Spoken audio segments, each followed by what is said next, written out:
This episode of Dopey is brought to you by our friends at Aloe Recovery, located in sunny Southern California, in Malibu and Silver Lake. Aloe was created by our friend Bob Forrest and his friends, Evan, Bob, and Jared, to create a place that treats addiction with compassion and connection rather than control. It's really an amazing thing. They have decades of experience treating addiction, including severe mental illness and other co-occurring mental health disorders.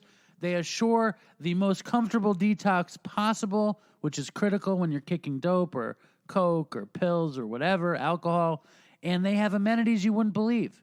The sweat lodge, equine therapy, the sound bath meditation, surfing. Of course, you're not going to go to treatment for amenities, but if you're going to treatment, you might as well get some amenities. If you're fucked and you need a place to go and you're willing to go to sunny Southern California, I highly recommend Aloe. This episode of Dopey is also brought to you by CASL, which of course stands for Clean and Sober Love, the dating app for people who choose a sober way of life.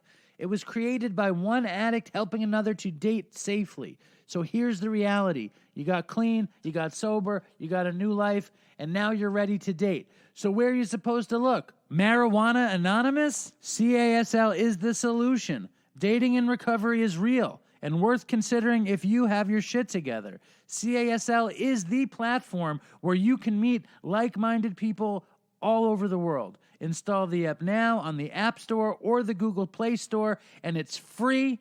And also, they changed a ton of shit. There's video chatting so that you could see potential dates and talk to them through video while you're quarantined and feeling lonely. If you're lonely and you're looking for a beautiful addict in recovery to consider dating, check out CASL. This episode of Dopey is also brought to you by the good people at Pink Cloud, who created the Pink Cloud app.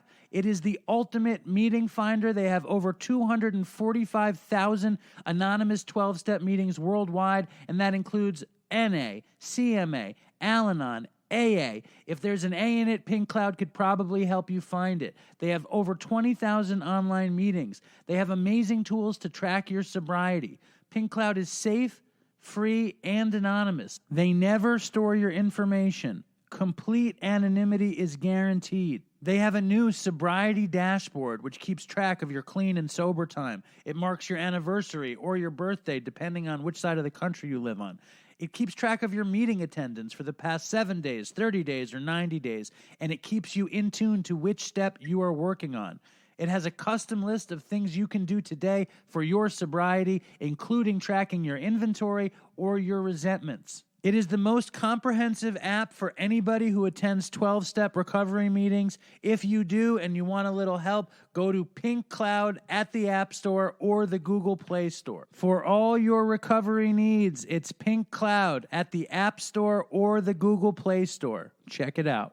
This episode of Dopey is also brought to you by listeners like you in the Dopey Nation through the wonderful Dopey Patreon account. It's www.patreon.com/dopeypodcast.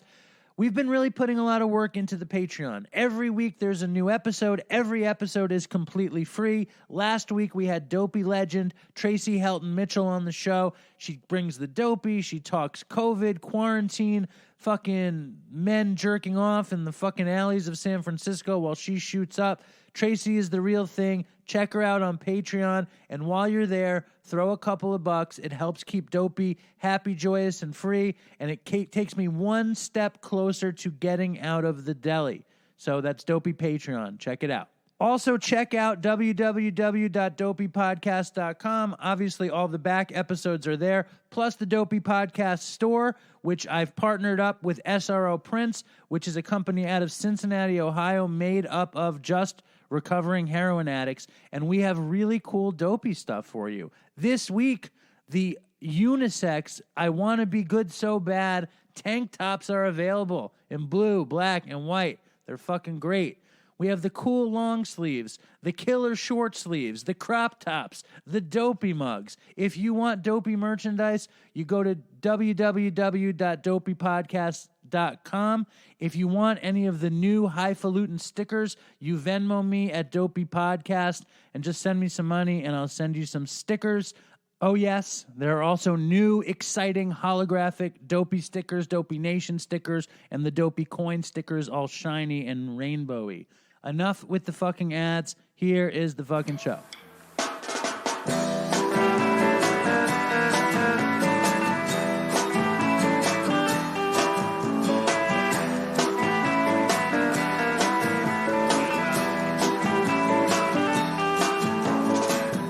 Hello, and welcome to Dopey, the podcast about drugs, addiction, and dumb shit.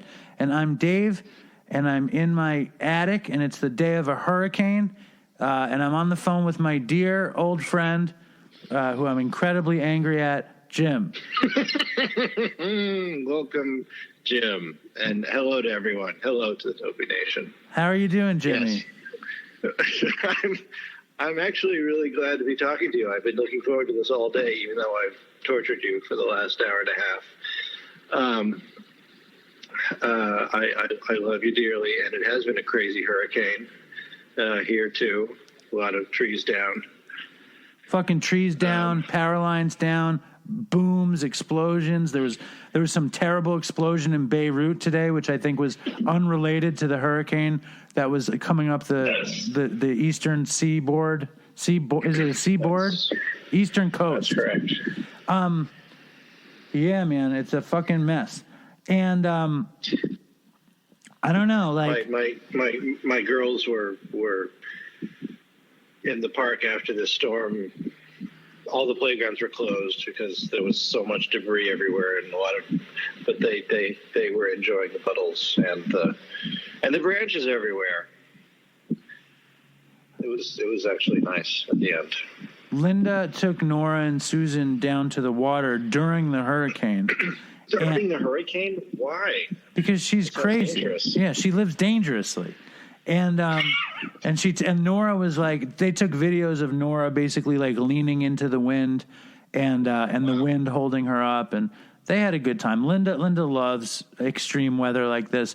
I would have gone. I've been just doing one thing after the next, working on all this stuff. It's been like working from home with kids is like one of the worst fucking things in the world. That is correct. It's so bad. It's like, if only I had an office I could commute to. If only I had somewhere I could go that wasn't my father's house or Katz's. But, there's upsides to everything and there's downsides to everything. It's now 11 o'clock at night. We're getting ready to go on vacation this week, which is why I made sure that we're recording now, because I need to have the episode done before we leave, or else it's not going to get done. I did not know that. I just came back from vacation. You, my friend, need a vacation. You will feel, I hope, a lot better, although I got to say it's exhausting, the kids. But it's still good, just good to get new impressions. It's a big Russian thing, just have new visual impressions. I always talk about that. I believe it. I mean, and we're going to go upstate. We're going to go to this hotel in like the Catskills, and then we're going to go up to my dad's house. And I just love driving away, you know what I mean, and going someplace else. And but I've had this weird thing, Jimmy, you said that your ears have been infected, right? Well, we were in pools the whole time, so that didn't help. Yeah. Before I got the COVID, my ears were all clogged up, and I went to the doctor, and he was like, it seems like you have very waxy ears. And he wrote me a script, and I just didn't get it filled because I figured, who really cares, And I've been swimming like every day this summer. If we go to the beach or we have this little kiddie pool or whatever, and finally, like, I've been getting water in my ears, which I never used to get, and it's been making me nuts. And so I went to the doctor yesterday, and I went to the urgent care. And they were like, you have a lot of wax in your ears. Would you like us to take it out? And I was like, yes. I was like, that's all I want. And the lady fucking takes out like basically a bottle of Windex, right? with a nozzle on it and jams the nozzle into my head and starts squeezing and like she's killing me. I feel like she's fucking killing me with this bottle of Windex, and I'm like, ah! And she's like, "Are you okay?" And I said, "I think you're a little rough with the bottle." And she's like, "No, this is how you have to do it." And I was like, "Is that going to damage my ear?" Because she's fucking jamming the shit into my ear, and then like with the trigger, you know. And then she's like, "Hold this cup," and I have to hold this cup against my head, right? And because all the wax is coming out into the cup. And she shows me, and it is so disgusting. It's like this fucking cup filled with this weird soap. And then, like, I swear to God, it's enough wax to make a candle out of. It is disgusting. And she did both sides. And then she told me I was infected. My ears were infected. All right? Mm-hmm. And then I can't swim for a week. And I was like, well, I'm swimming anyway. Because we're going away. I'm not going to not fucking swim. Well, use wax earplugs. It'll seal your ears. That's what you got to do. You buy them before you leave. You can get them at the drugstore. I'm going to buy wax earplugs because I need to go swimming. I can't go on vacation and not swim. Are you there? But you'll probably have infected ears at the end, which is bring some very strong Tylenol. That's what I was doing the whole time. Anyway, what I said to the doctor was, "Will you be upset if I go swimming and I come back next week with an ear infection?" And he said, "What do you mean?" And I said, "Doctor, I love swimming and I'm going on vacation and I want to go swimming." And he said, "Well, just don't submerge your head." And I said, "I'm probably going to have to come back next week." Because that's like my only escape is swimming underwater. Like, it's like I just don't want to go and not do it. Yeah, well. Do you think that's you think that's fucking not smart? No, I did the exact same thing. There was no way I wasn't going to be in the water the whole time. It's been 6 months of hell, with the kids, and the only way to burn all the sugar that they were eating constantly over there out of them was to stay in the water, and I wanted to be in the water, and it was hot as hell, and that was the whole point. So, I just wax earplugs, man. One thing about Jim, Dopey Nation, if you don't know this about him, when he goes swimming, he has this whole routine where he puts on goggles, and then he puts on nose plugs, and then he puts in ear plugs, and he wears fins, I think. And he's like this guy. So like, it makes me question, have you ever had this sort of wax issue, and have you ever had them jam the nozzle into your ear? Oh, I had the Russian style, and in fact, I had an ear infection that was so bad that my eardrum popped. Which is very dangerous because the infection can go into your head and into your brain, and it's not so easy to hear without a eardrum. But they do different things in Russia. They do very weird things. They get all the wax out with the same disgusting stuff, but then also for my eardrum, they were doing all this like moving the air in my ear and pushing water through my nose and out my mouth, and it was very uncomfortable. Well, I think it's like, so I never told you about this, and I didn't tell the Dopey Nation about this, but since COVID started, I've been involved with this weird tournament in the suburbs, and it's called Procodema. Did I tell you about it? No, you've never mentioned this. So Nora has a friend, and her parents are friendly, are like close with Linda, you know what I mean? And we've become friends, our families have become friends. And the mother started this Procodema tournament, okay? And basically the idea is it's a beach game with like wooden paddles and a blue ball, and you have to volley back and forth between you and your partner, and the person who wins gets the most volleys. They keep the ball going the most.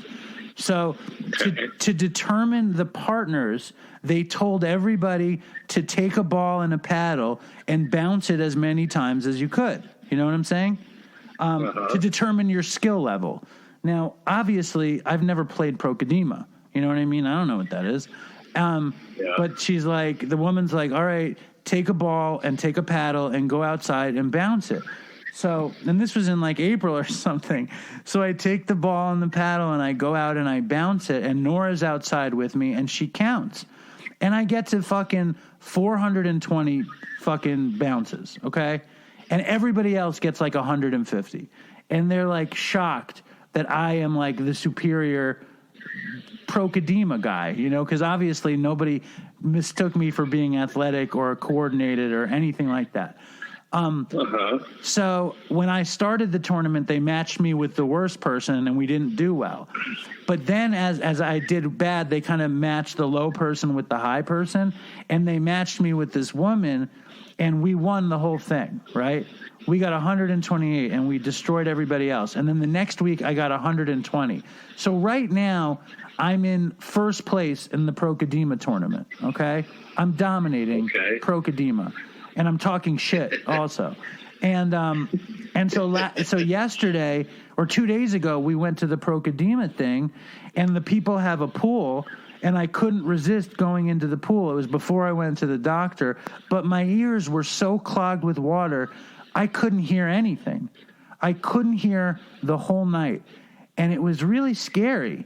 You know, like, I think ears are a very, very scary thing if they don't work. I imagine, like, losing my hearing and, like, just not hearing myself or hearing anybody. It's, like, a terrifying idea. Yeah, I couldn't hear out of my right ear for the last 5 days of vacation. Was that the worst? It was just, you weirdly get used to it. I got used to being in a lot of pain, and I couldn't hear out of my right ear. I don't know. You get used to it. I'm in these conversations, and I'm like, I just can't hear, you know, and it's like, it's just the worst. And I didn't win. I didn't dominate this week. I had a partner. I love the guy who I was partners with, but he just didn't perform. He's just not he's not the Procadema player that I am, you know? And they also, like, mocked me being, like, from the city and yet dominating Procadema. Are you surprised that I've dominated this suburban yard sport, Jim? Well, you were pretty good at handball back in the day. That's true. But I'm shocked that I'm dominating Procadema. I was terrified that I was going to be terrible, and I've loved beating their asses, to be clear. Yeah, you've always been pretty sporty. Your father is. I'm not sporty. My dad is great at sports, and I'm not great at sports. But it's You're not terrible. I'm not as bad. You're just very lanky. You're longer than he is. You take after your mother. Like, she was longer. I think you only say that I'm sporty because I'm not as bad as you are at sports. That is correct. But that is correct. But I think we're both pretty terrible. You're just much worse than me, and I'm much worse than everybody else. So I think that's funny. So that's my Procadema story. I'm very proud to be dominating this suburban thing. I'm ashamed of being so involved in such a suburban yard activity, but at the same time, I'm incredibly proud to be dominating them. You're sounding more and more like Michael Jordan, man. Yeah, so that's interesting. I finally watched The Last Dance, and shockingly, you watched The Last Dance also. Yeah, isn't that weird? You know who loved The Last Dance? No. Nora loved The Last Dance. She came and watched it with me like every night. And there was a lot of cursing in it, though. That's true. Dennis, he doesn't really. He does. He cursed a lot. He said fucking a lot. And then Dennis Rodman talked about fucking chicks during it, and I was like, oh. That's true. That's true. So you watched The Last Dance, and why don't you give I love your assessment of this thing. Well, it made me think of you watching him, because you see him, 20 years after the fact, talking about every little thing that pissed him off that he used in the next game to rub their faces in it. And And I told you about this. You I think you said, yes, I'm the Michael Jordan of kvetching. Yes, I'm the Michael Jordan of complaining. I can complain. I don't think the Dopey Nation understands kvetching that well, but I am. Yes, I can complain on a fucking Olympian level. It's not just complaining. It's how quickly he took offense at small. If someone didn't come over to say hi to him at a restaurant, that was it. He was going to destroy their team the next day. So you're saying in terms of complaining and spite that I operate on a very high level. Not that I'm incredibly driven. You take offense quickly and you hold a grudge. I don't hold a grudge. When do I hold a grudge? You hold a grudge until you let it be known, which is kind of what he did. Like, he held the grudge until he let it out on the court. Now, normally, when someone tells someone else that they remind them of Michael Jordan, it's a good thing. But this doesn't sound like. It seems like I remind you of his worst qualities. Well, it was maybe not like a great quality in like your average, like a good friend that you're looking for, but it was the quality that made him Michael Jordan. He created this fire to push himself past whatever. Jim, wait. Jim, I'm probably your best friend. And you're saying it's not the quality that you look for in a friend. And yet I'm arguably your closest friend. I'm one of your closest friends, if not your closest friend. Wouldn't you say that's true, Jim? I definitely talk to you more than probably anybody else, even my wife right now. And yet my qualities are terrible qualities. I have the Michael Jordan quality of being a dick, being quick to anger, overly competitive, and I lack his talent, is what you're saying. Well, I'm just saying, it like everything, it's dual-sided. It also accounts for your kind of, it's like this, like the same thing that made you a drug addict has made you never miss an episode of Dopey. Right. You know what I'm saying? They're the same thing. It's this crazy perseverance. It's this like, right. 0 to 100. It's. Well, 100% is that I'm all in. Once I'm all in, that's what I mean. I'm fucking all in. That's what I mean. But that's true. That's true when you get really angry about something, or when you are really excited about it and really happy about something. It's just it's always very. It's not hidden. It's always very honest, and it's right out there. Well, I remember when. You were not a repressed person, and neither was Michael Jordan when he was playing for the Bulls. Well, I aspire to be as great at podcasting as Michael Jordan was at basketball. And I don't think it's that far-fetched. I think I can get there. I think my spite level is up there. I think my complaining level is up there. Obviously, my basketball level will never be up there, nor my business acumen, my skill at gambling. The dude looks so fucking amazing in that movie, though. He's just smoking cigars, drinking whiskey, and you could tell how much he loved his team and also how much his team hated him. That was interesting, too. They hated but respected him. Yeah. He drove them. I drive nobody. Yeah. I drive my family crazy is the closest it comes. This is where the comparison ends. Right. Exactly. I think people love you. I don't think there's that hate respect thing at all with you. Who knows? But today's guest, you do drive people nuts, though. I'll give you that. I'm maddening. I make people insane. Yes. But that's only because I'm so passionate and full of love. And so honest. Yes. Well, I'm sure there's honest to a fault.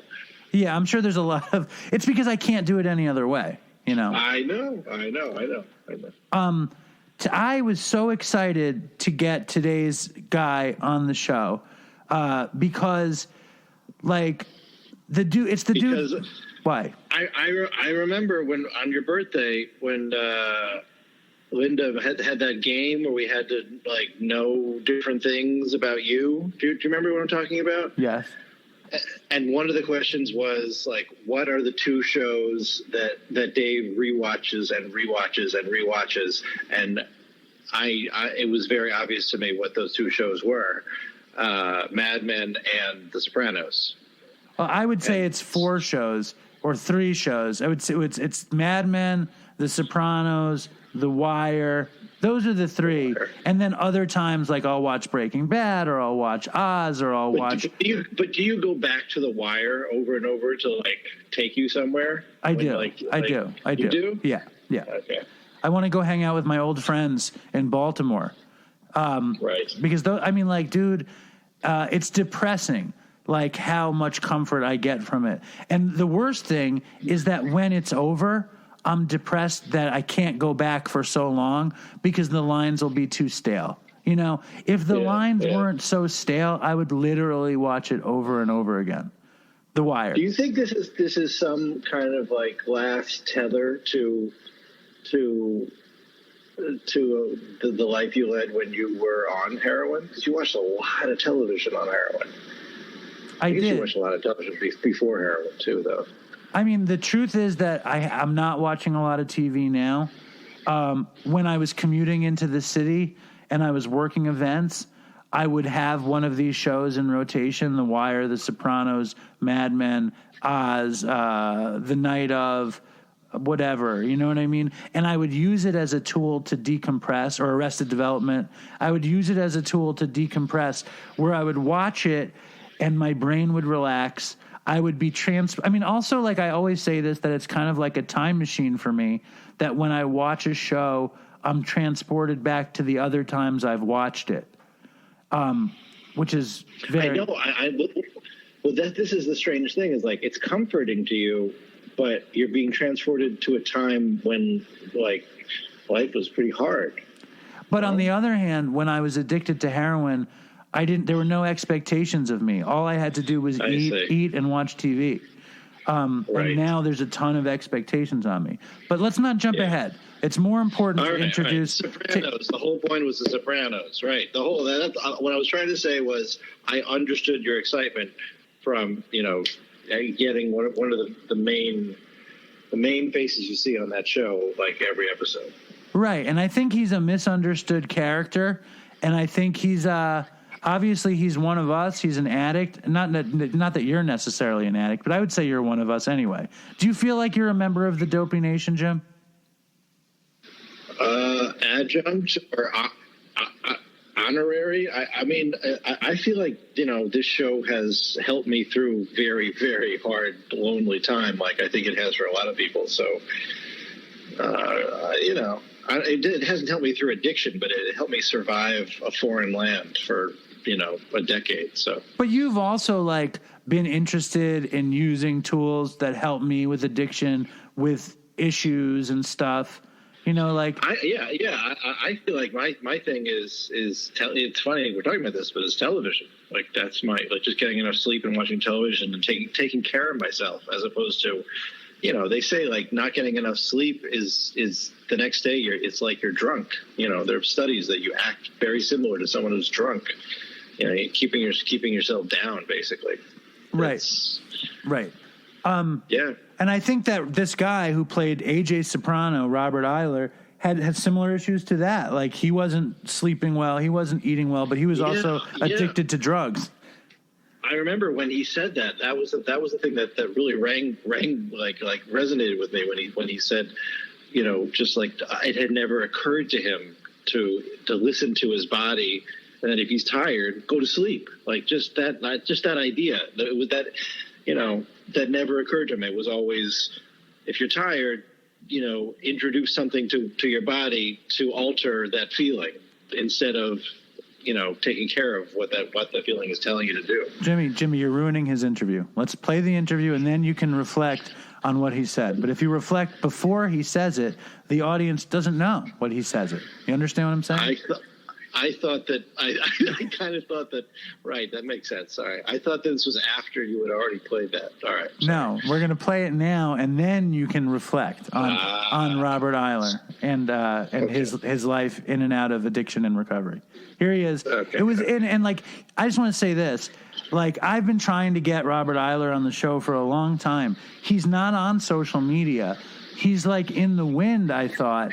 But he has a podcast he does with the actress who played Meadow on The Sopranos. They have a podcast called Pajama Pants, which is not about The Sopranos. It's just like, it's basically the dumb shit of Dopey. They sit around in their pajama pants and talk about dumb shit and have guests. And that's how I got a hold of him. Was Meadow the sister? Yeah. I was on stage with her once. Why? Is this not? Yeah, nobody cares, Jim. But why? Nobody cares. Why? Nobody cares. Tell me why. No. I was working for a museum. We were trying to get kids to come to this museum, and she was on stage trying to get the kids to be aware of anorexia. I think it would have been more interesting if in elementary school, she went to elementary school on the Upper West Side and you played the tap dance kid in the Upper West Side version of the tap dance kid and were on the stage with a young Jamie Lynn Sigler. But the museum story is not that is good. It's not so good. No, that wasn't my mother's story. And Dopey Nation, Yes. If you didn't know this, not only does Jim wear nose plugs, earplugs, and goggles when he swims, he was a pretty good tap dancer. I was a pretty good tap dancer. I still know the time step. Yeah. And he's an amazing artist, an amazing sculptor. But that All right. Just take it easy. Here we go. Robert Iler. It's a joy to have him on the show. He's also a very sweet guy. But here we go. All right. I'm crazy. I'm always excited. When I do these interviews, I'm always excited. But today, it's like another level. And our fans are called the Dopey Nation.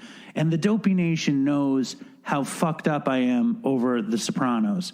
I watch 5 shows in cycle. I watch The Sopranos, I watch The Wire, I watch Mad Men, and I watch Breaking Bad. And when I feel lonely, I watch The Sopranos. And our guest today is like a member of The Sopranos. He's a soprano. He played A.J. Soprano. His name is Robert Iler. Welcome to the show. Thank you for having me. I know there's some things in your life where like you don't do and you know you're wrong and there's nothing you could do about it. And that's how I feel about not having watched The Wire. Like I know I'm wrong. Dude, you're not wrong. You have an amazing opportunity in front of you. No, I've tried. I try and watch the first season of The Wire and I'm like, man, this is so fucking slow. But you also never watched The Sopranos. No, I think the only HBO show, well, I've seen Curb and everything, but the only HBO show I know that I've seen front to back is Eastbound and Down for sure. That was one of my favorites. I never watched Eastbound and Down. You know what HBO show I loved is The Night Of. It's one season. Oh, yeah, that was great. That's a good fucking show. Well, now, James Gandolfini was supposed to play the part of Turturro. John Turturro. Yeah. That was right when he died? Yeah. That's terrible. Fucking terrible. Do you know that you're the 3rd Sopranos cast member? No, you're the 4th Sopranos cast member that I've had on Dopey. I do know. I listened to your episode with Michael Imperioli, so I heard it. Then it was 3. I'm happy I could make it be the 4th one. And you're also the first one who actually played a soprano. Did you hear with Michael Imperioli when I got him to reenact the scene with the junkie in the car? It's the fucking best thing. There's a scene, you never watched The Sopranos, but there's a scene which is funny as hell to me, where Christopher is paying an assassin in heroin. The assassin is also a junkie, and Christopher is trying not to use. And he gives the junkie assassin a bunch of dope, and then he relapses with the junkie, okay? Right. And the dude who played the junkie was a guy named Eduardo Bellini. Do you know that guy? No. I mean, it sounds familiar because of the name Bellini, but no. He was some actor who played the assassin, and I contacted him on Twitter, and I asked him to come on Dopey and reenact the scene with me, and he was like, no fucking way. And then I got Michael Imperioli to do it, and he did it. It was like one of the best moments of my life. I have 2 kids, and reenacting that scene with Michael Imperioli was like the greatest thing ever. But let's talk about you. I think it's way more interesting to have you on the phone than talking about my dumb forays into Sopranos lore. Oh, I love it. Did you go to Soprano Con? No, dude, I don't do anything. I just work and come home and make a podcast. But I wanted to. I heard all about it. And of course, Robert has his own podcast, and that's how I got a hold of you. I've heard people for years be like, Robert Iler's in recovery. Robert Iler's a drug addict. You need to get him on the show. And I had no idea how to get you on the show until I heard about your podcast, Pajama Pants. I guess almost a year ago, I spoke to Jamie Lynn Sigler, who played Meadow on Sopranos, and I said to her basically, we talked about starting a podcast, and I was like, listen, if you're down to do it, I'll move out to L.A. In September. That's when I did. So September it'll be a year. And she said yes, and we started. I moved to L.A. on a Tuesday, and we recorded our first episode on a Wednesday. That's so beautiful. And you were living in Vegas, you're playing poker, and I get this sense from when I listen to you and Jamie, even on Pajama Pants, that there's a real, she really loves you, like an older sister would, and she's really concerned about your well-being. And it's beautiful. And you could tell how much you love her. The bond is really strong. Is that right? Am I picking up the correct thing? Big time, yeah. I mean, on Saturday, I was at her house, we were barbecuing, and I was hanging out with her kids, and it's like I was actually on Pajama Pants talking to her about this, where I'm sure you've read 4 Agreements and books like that, right? Sure. So there's a thing in 4 Agreements where they talk about, if you say to your kid all the time, if your kid is walking around the house singing, and you're like, would you shut up? Would you stop? It's like your kid will never grow up to be a singer, because they have it in their head, whenever they try and sing, or they get told to shut up and this, and so they even if they're a great singer, they'll have in their head that they're not. And right. I think from 24 years of people calling Jamie Lynn my sister, my brain, because I have 2 sisters, no one has spoken about my sister as much as Jamie Lynn. She's been called my sister way more than either one of my sisters. So, right, but in the same way that I don't look at her in a sexual way, I don't, the way that we care about each other, it really is I'm pretty sure it's burned into me that she's a family member of mine, and that's how I feel about her. But you can just also tell that you guys actually like each other. Just because you're siblings on a show doesn't mean you're going to like each other or you're going to give a shit. It totally sounds like the relationship is real. And you were 12 when The Sopranos started? Yeah, so we shot the pilot in 1997, I think, and then it took a year. I think it took a year before we shot the first season. So, yeah, in the first episode, I'm 12, and then in the first season, I think I'm 13. And was the chemistry with Jamie right away? Did it take time, or how did that happen? Yeah, no, we always talk about I can't remember getting close, and this it was we just instantly, because there were a lot of things Young Star Awards, and they'd fly us out to LA and it was only the 2 of us, because it was 18 and under these award shows would be. So they would fly Jamie and myself out, and we would each bring a parent, our parents would hang out, and then me and her would hang out. Right. So, and there was a lot of stuff like that, when we would do any kind of functions or this, there were just times where it was things were going on with the adults, and me and her would kind of, figure, I'd be trying to sneak a cigarette outside and she'd be telling me not to do it, Right. And I was listening to a bunch of your Pajama Pants episodes today, and one that really caught me, obviously, because our podcast is about drugs, addiction, and dumb shit. I listened to your episode with Dr. Drew, who's been on Dopey a bunch of times. But hearing you describe, you said to him that you had started drinking and smoking when you were 12. So Did it happen before you got the show, or was it a celebratory thing from getting the show? Did it relate to the show at all? No, you know what happened was I had even earlier than that.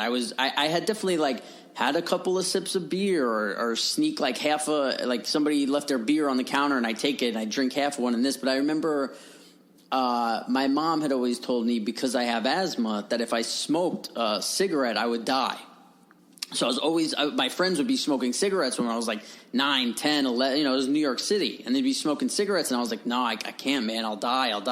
And then I remember when I was 12, smoking a blunt for the first time, and I was like, I thought I was gonna die, you know, like I was like, all right, this is it, you know, like you're risking your life right here, because I was convinced, I'm like, there's a good chance I'm about to die. And then once I smoked and didn't die, it was just game on, you know. Right. Well, you were willing to die also. I mean, you thought you would die, and you were like, fuck it, give me the blunt. I'll hit that shit. Exactly. Right? Yeah. And then I remember smoking my first cigarette was a Marlboro Red, and even though I had smoked weed already, I thought I was going to die from that too. It was like a week later, and I had like 4 Coronas, and my friend like was smoking a Marlboro Red, and I was like, fuck it, man. I was like, give it to me. Like if I die, I die. And I remember taking the first hit of the Marlboro Red, and I got so lightheaded that like I fell backwards into a bookcase. And I was like, oh, man. I was like, this is what people are fucking doing all day? Like, I thought every hit of a cigarette was like that. Right. I was like, yo, people are fucking crazy. Right. And then, you know, by my third cigarette, I realized I'm like, oh, okay, that goes away, you know? Yeah, that's over. The joy is over. I stopped smoking like 2.5 years ago, almost 3 years ago. I guess it's around 3 years ago now, actually. But that's one thing that I still crave. I smell cigarettes and I still want to smoke them. And I know that if I smoked a cigarette now, I would like fall backwards like that. You know, I don't want to smoke, but I miss the smell of cigarettes. You stopped smoking, right?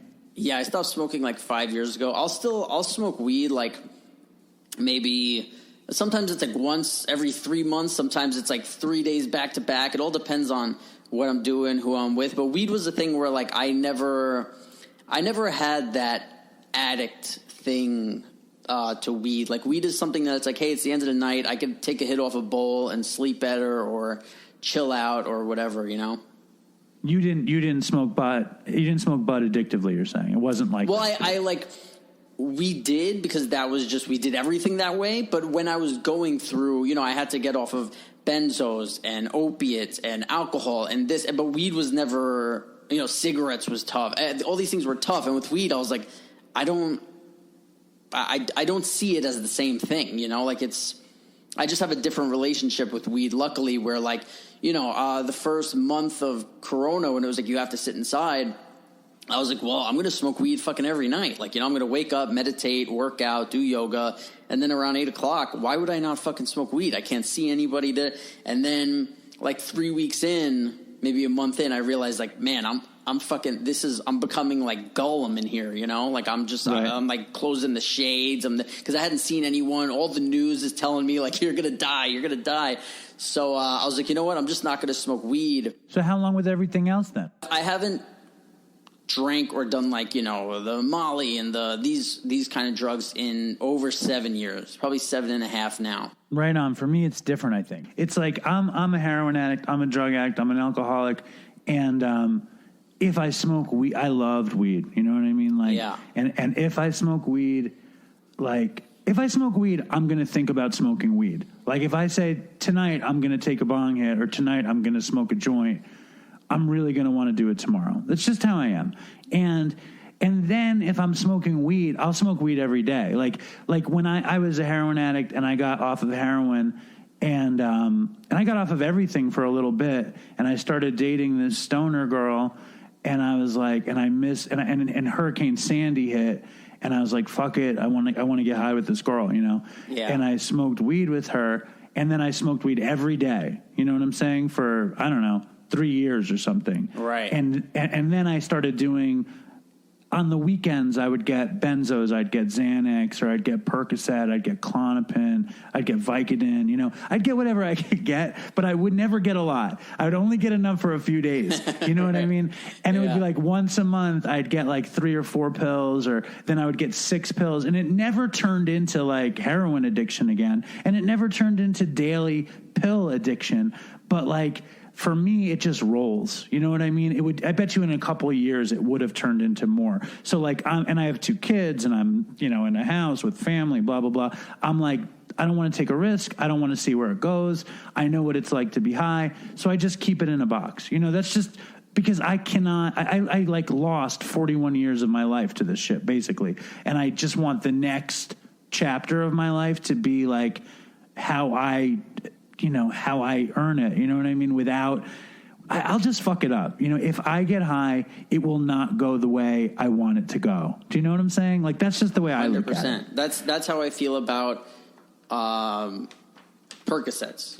Like if somebody's like, hey, it's a Friday, why don't you just, it's like when dessert comes to the table and you're like, oh, I'm not eating dessert. And people are like, oh, come on, have, just tonight. And I'm like, yeah, but then when I go out to dinner tomorrow and somebody says just tonight, I go, yeah, just so like people, Percocet definitely has that thing over me where when I was addicted to benzos, it wasn't the same. It was like I didn't have that like licking my lips, I'm going to take Xanax. For Xanax, for me, it was like, oh, I need this to get by. Like, this is what makes me fucking normal. Where with Percocets, it was like, like I would fucking lay in bed every night and I'd be like, all right, tomorrow. Like, we're not going to fucking, tomorrow's going to be the day where we slow down. We don't take Percocet. And every fucking morning I'd wake up, go to my fucking nightstand, open, I had a bottle of pills, pop a Percocet. And then it was just, next thing I know, it was 15 hours later and 15 Percocets later. And just, all right, time to go to sleep. And I'd lay in bed and be like, all right, tomorrow, we're not going to, and I just fucking, I love that. We're not going to. No, it's like you and me. We're not going to do it tonight. Right. Let me ask you this though. Like back then, when you were talking about your first blunt, drinking beers off the tables, your first cigarette, was it before or after you became AJ Soprano? It was all before. Like I didn't really become the AJ Soprano people knew until like maybe 14-ish, because you have to film the first episode, then there's a year between that and the first season, and then it takes 6 months, however long, to film the first season. Then they got to edit that, then they got to figure out when at HBO it's going on. So I think it didn't come on until 1999, so I would be at least 14. Right. And I mean, just from hearing your story and from me being like a ridiculously rabid Sopranos fan, I can't help but see parallels between you and the character. Like when he's fucking whatever, however old he is, when he gets the confirmation, he gets like drunk and stoned in the garage, right? Right. And the mother calls him a filthy animal for getting stoned on it as confirmation. Filthy animal is Home Alone. She called me an animal. Right. I'm sorry. Forget that. Forget the adjective of filthy. But it's a great scene, and you play stoned so well in that scene as a little kid. You looked stoned. Do you remember doing that and knowing, and did you have to access being stoned? Like how did it affect you being a young kid who was actually smoking weed, playing a character who was fucking up smoking weed? I honestly don't remember that at all. What I remember is being in the garage, because that was one of the only scenes I ever filmed in the garage at the Sopranos house. So in The Sopranos, whenever you see inside the Sopranos house from the second episode until episode 83 or whatever, we're on stage in Queens, New York. We were at Silver Cup Studios. But when we did the backyard or the garage or something like that, we would actually drive out to Jersey and go to the house that has the driveway that he walks down. Sure. To get the paper. So, I remember just being at the garage and they were like, okay, inside your confirmation's going on, like that's the kind of vibe, because it's not, we do the confirmation at the stage. Silver Cup, and then, exactly. So they're like, all right, here's what's going on. And I kind of remember that. I remember being like, okay, we're sitting in the corner in the garage, but I don't remember the scene or anything. But I was also, the reason why I think I got the job was because in the audition I had to say fuck, like no fucking ZD, so they would have me say it and I would just say it like like this, like are we fucking done here, like is it what, like that was my kind of attitude. Right. And I think all these other 11-year-old kids were like, hey, fucking, like they really wouldn't do it like it was part of their vocabulary. So that's just how kind of the approach I took to the whole show, like this kind of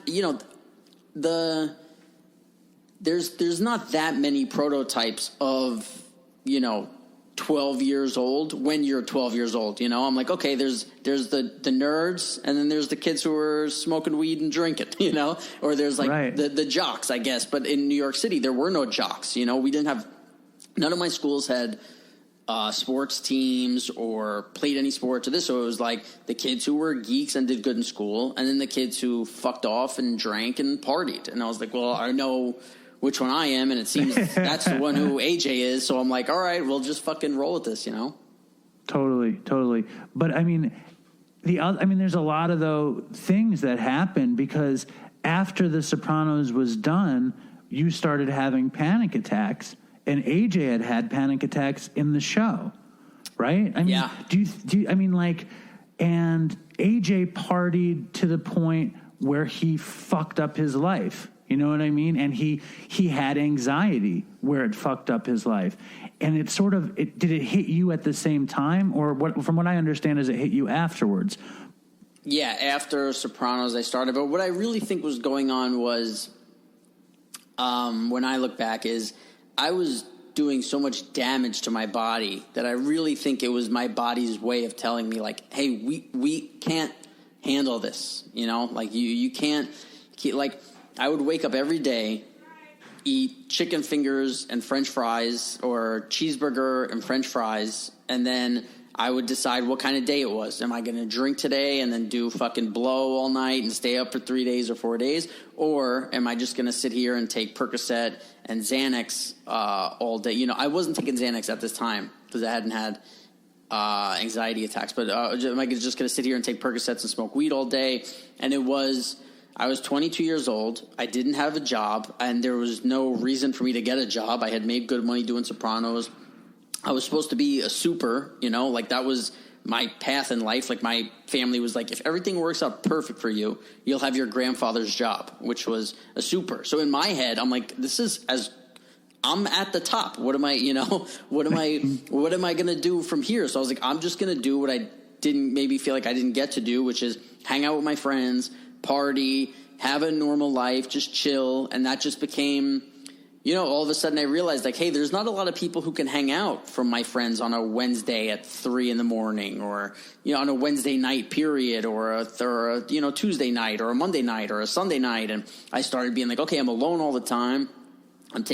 Started taking pills, you're drinking, you're doing whatever. And then it just, and I'm smoking like 3 packs of fucking cigarettes, sitting in my apartment, playing online poker. And I think finally my body was like, dude, you're killing yourself, So I just, and instead of looking at that and understanding it, my friend was like, yo, if you take Xanax, you won't get those panic attacks. And that was it. I was like, bing. Okay.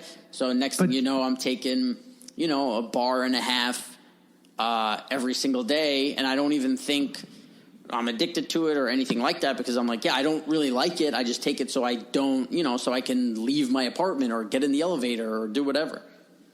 I found benzos to be like, I loved weed, I loved heroin, but benzos suited my brain so much. Like I would take Xanax and I would feel like everything was all right and everything was going to be all right. And I would take handfuls of Xanax, you know what I mean? Like I would take there were days that I would take 20 milligrams of Xanax or something, or more. It was a mess. Yeah. But what I guess, and forgive me because I'm going to harp on this for a second because I can't help it. No, go for it.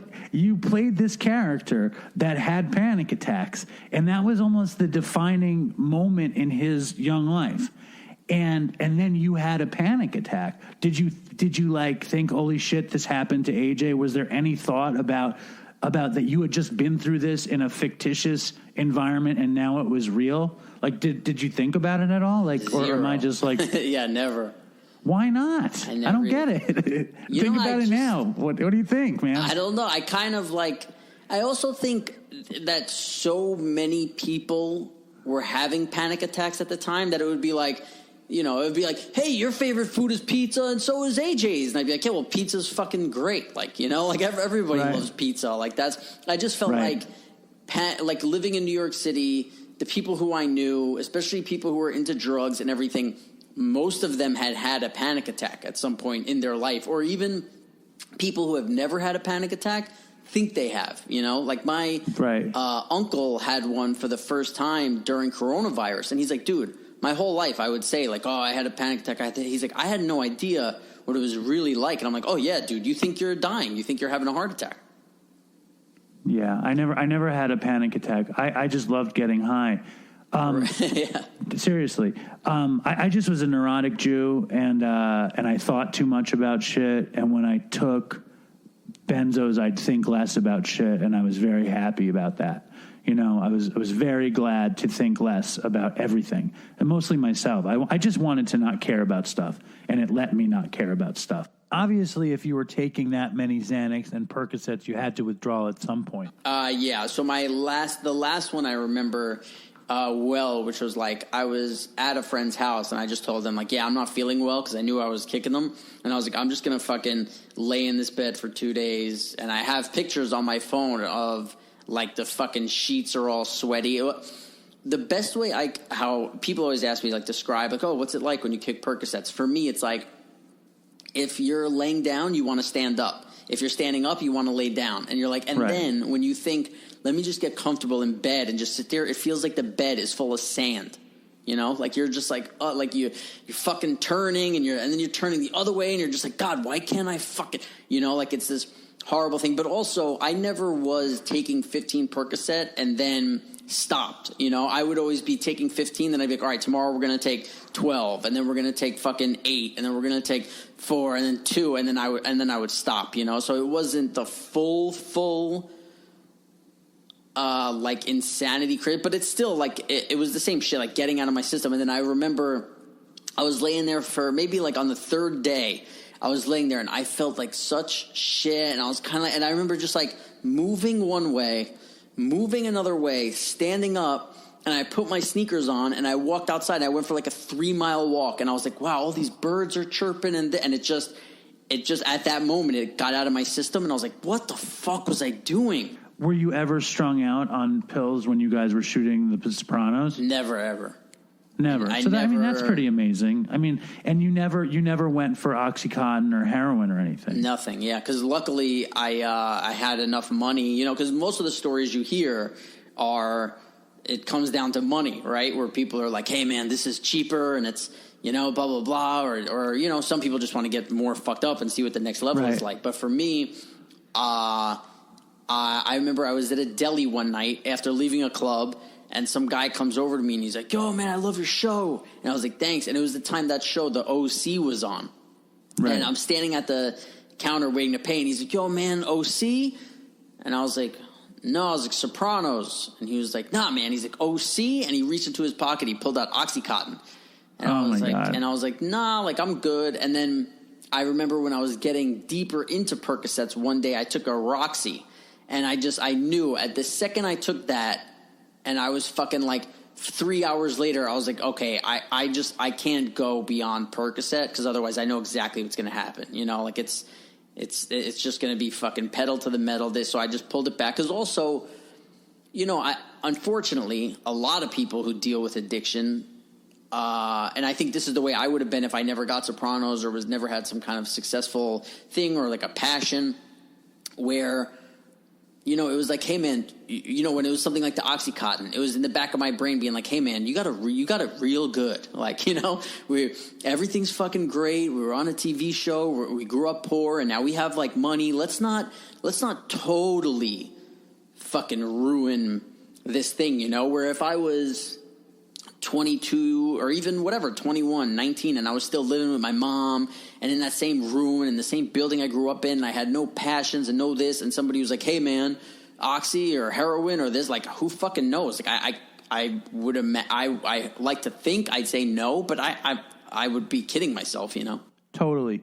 Give me a snapshot of what it was like at the height of The Sopranos. When I was living in New York City, when I was 19 years old, I would go out, or 18 maybe, I would go out 7 nights a week when we weren't filming. You know, it was like we would wake up, everybody would get on their cell phones, call each other. This is before like texting was really popular. It was like you still had to push like a fucking 75 buttons to get to one letter.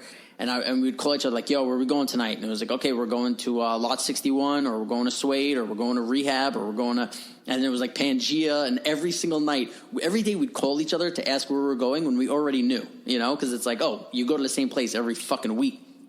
And so that was my life. And I was like, oh, my God, I'm on TV, girls, because I was a fat kid. And then I lost all the weight. And it was like, I'm on TV and I lost weight. And now girls are into me. And I was just, it was just like a fucking train that was going by you where you're like, holy shit, man. Like and I'm like, yeah, this is, we shot an episode of Sopranos where Terry Winter was directing. And I'm supposed to be depressed.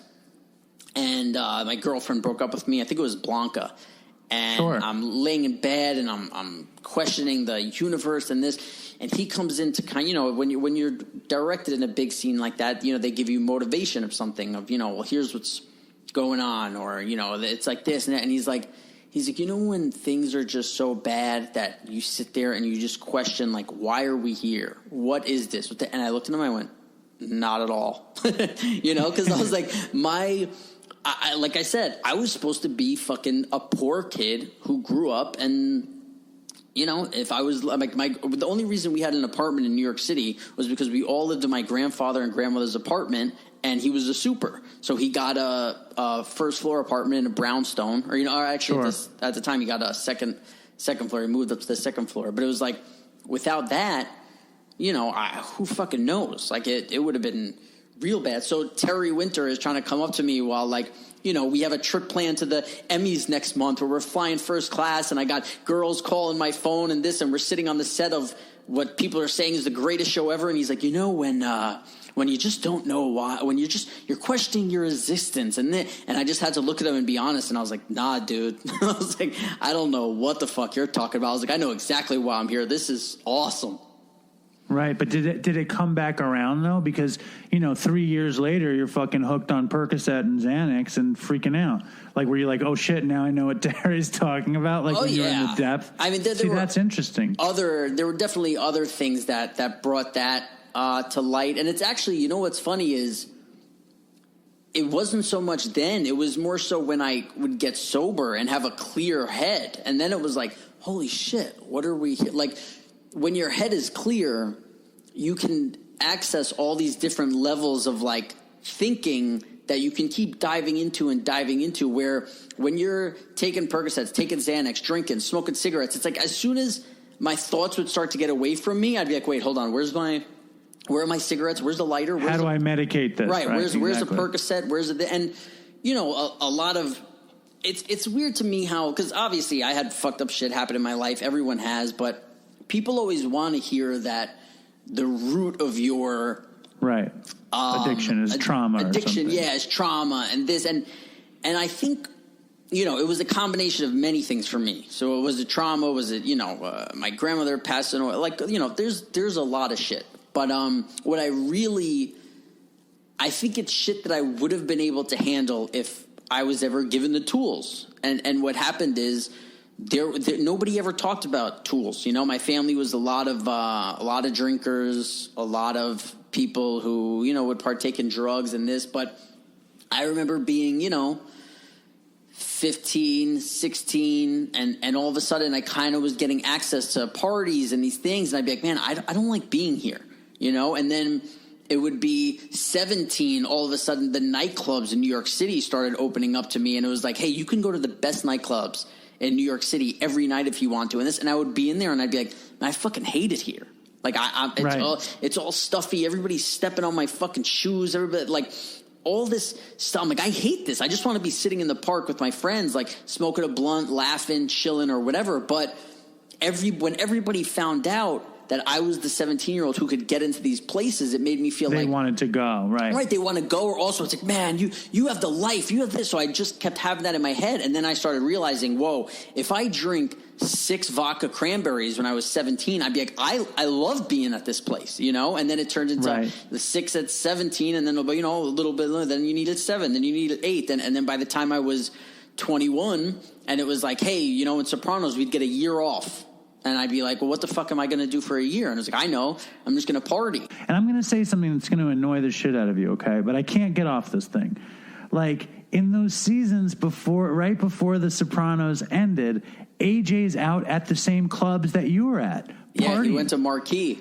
Yeah, bugging out, fucking having panic attacks, doing coke in the bathroom. Well, and that's what David Chase would do a lot, is he would observe what was going on, like...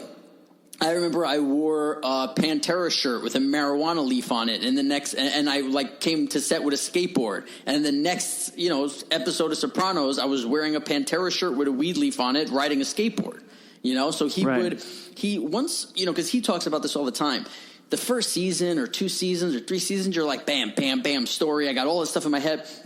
And then when you start to get episode 40, episode 45, episode 50, and you start to having to put these people in the script, and you're like, oh, I don't know what's the thing. Like David Chase always talks about, he would get inspiration from the weirdest places, or just sitting at his dinner table. He would ask his family, what happened to you today, just because he'd be looking for a fucking storyline. Right. I just think it's interesting, though, as your drug addiction and your drug use escalated, the characters did. And I mean, it's fucked up because the character didn't have to pay the price and you did. Do you know what I'm saying? It's just an interesting thing. I never acted in anything. I was just a fucking drug addict, whatever. But it's interesting to me that I don't know, maybe it's not that interesting. It's just interesting to me.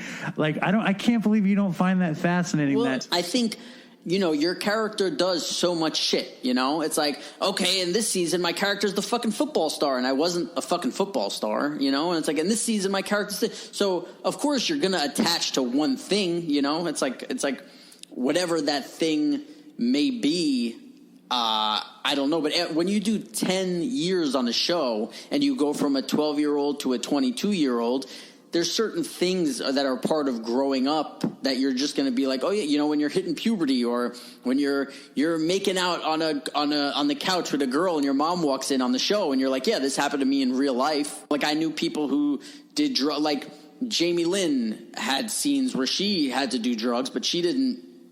It wasn't do drugs, right? It wasn't her thing, Right. Some people are where it was always going to be my thing. It had nothing to do with. AJ's thing. Yeah, with AJ's thing. I get you. When did you know that it was going to be a problem for you?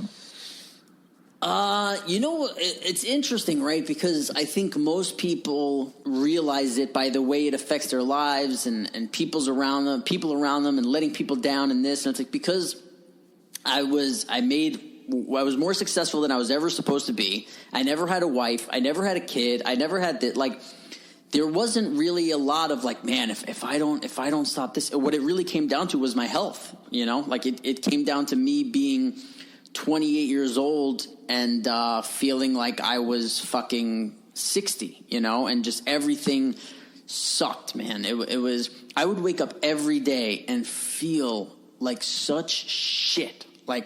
Just absolute trash to the point where I remember thinking that the days that I wasn't hungover, and I woke up and I'd feel like shit, I'd be like, oh, this is how you feel when you wake up.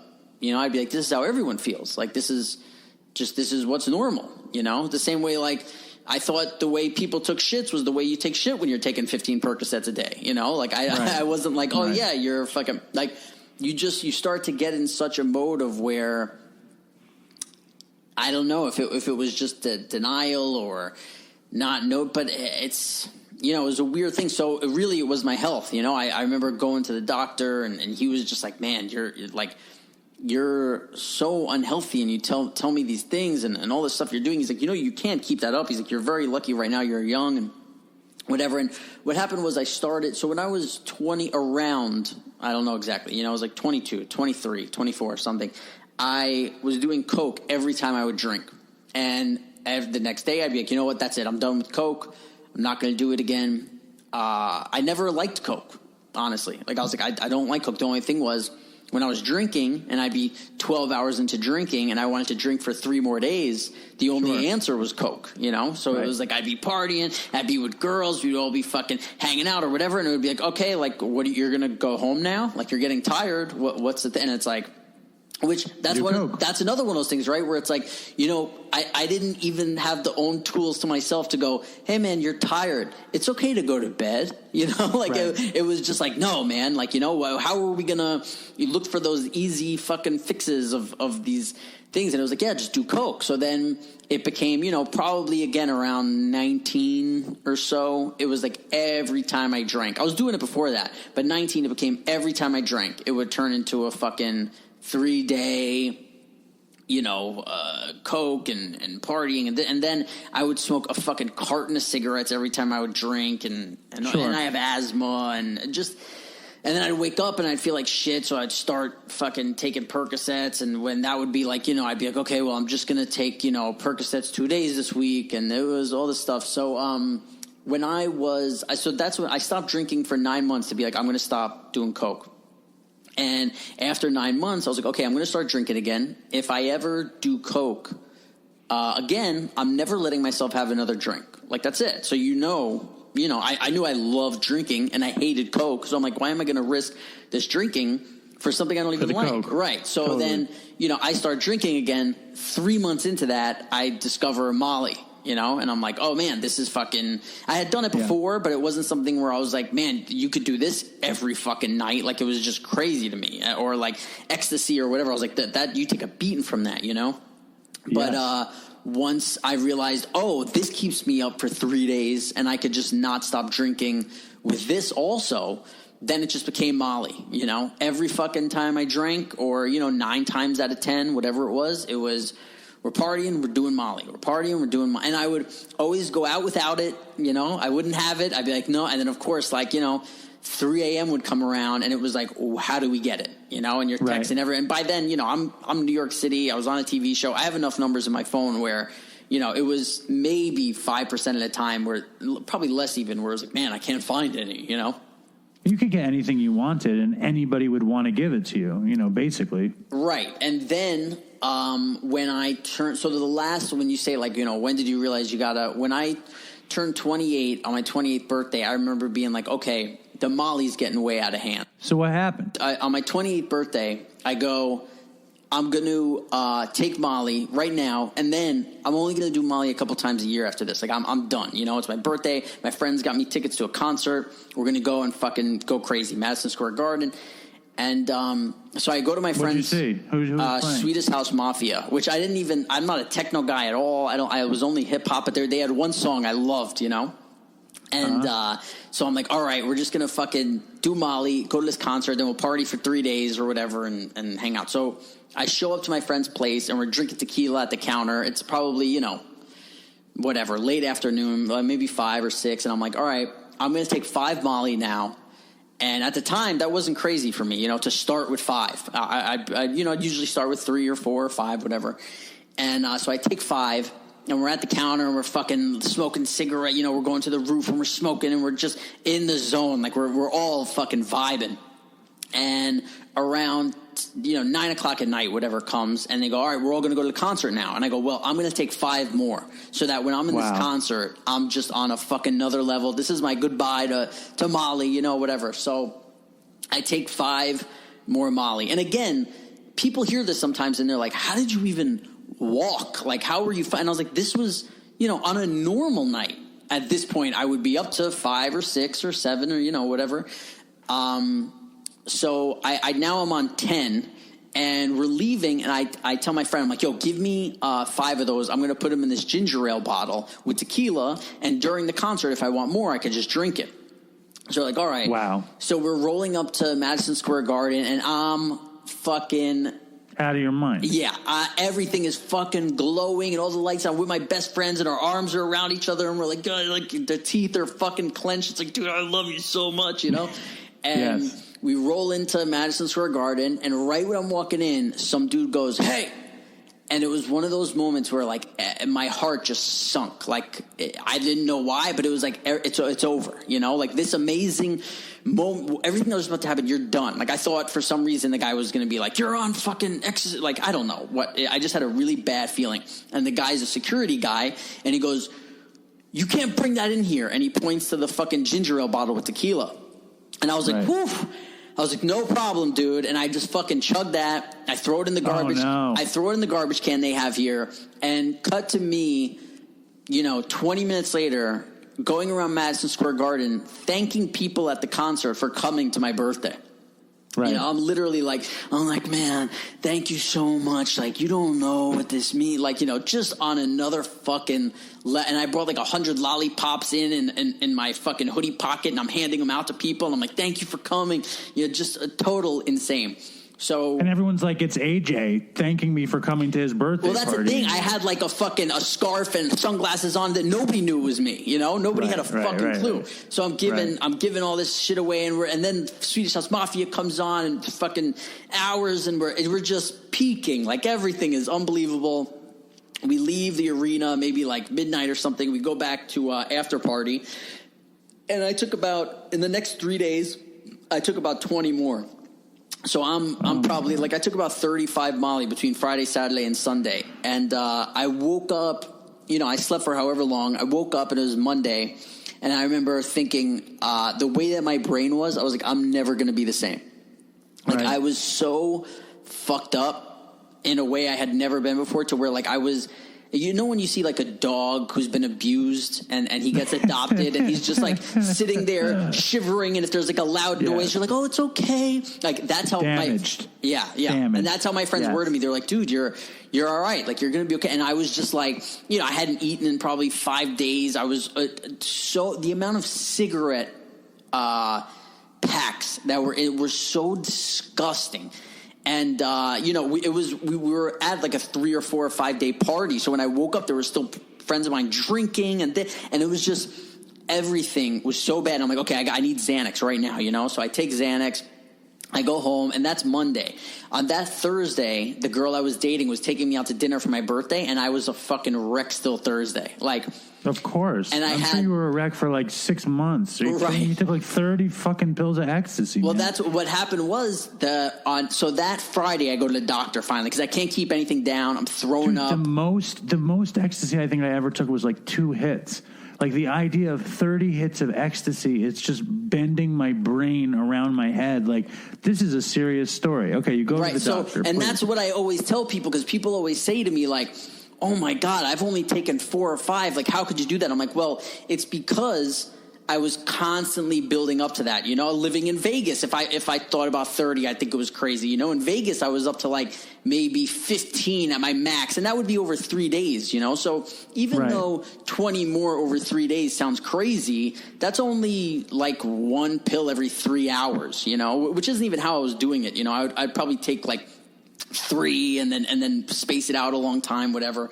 So, it was about... Were you taking acid with it or mushrooms with it? No, or was it just like ecstasy and Coke and Xanax? So I had stopped Coke. So I was only taking Molly. That was it. I was just taking pills, or usually when I was taking Molly, it was powder. But I was taking ecstasy pills too, if that's what was around, like whatever, Right. So, we're back to your story. You took 30 and you went to the doctor. So I go to the doctor, and my doctor's like, dude...